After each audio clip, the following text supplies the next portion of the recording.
Nagbabalik ang PTV Balita Ngayon.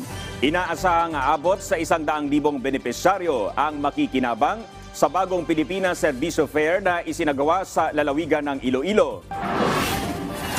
Pinangunahan ni House Speaker Martin Romualdez ang paglulunsad ng proyekto. Isa itong all-in-one caravan na naglalayong mailapit sa mga tao ang iba't ibang serbisyo, programa at mga regalo ng pamahalaan.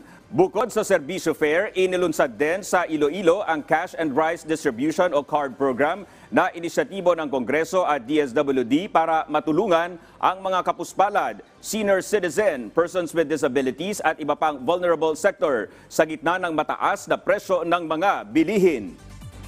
Handa na ang Philippine Coast Guard para sa inaasahang pagdagsa ng mga biyahero ngayong Kapaskuhan. Sa kanyang inspeksyon sa PCG headquarters, sinabi ni DOTR Secretary Jaime Bautista na mas paiigtingin ang puwersa ng Coast Guard sa 15 distrito sa bansa simula December 15 hanggang January 8 ng susunod na taon. Layunin nito ang zero maritime incidents sa gitna ng holiday season. Iniutos din ng kalihim sa PCG na magpatupad ng mas mahigpit na inspeksyon bago maglayag ang mga sasakyang pandagat. 24/7 K9 paneling sa paligid ng pantalan, karagdagang Sea Marshal deployment at mas malawakang coastal security patrols.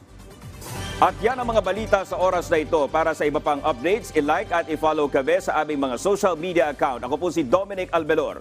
Magandang umaga.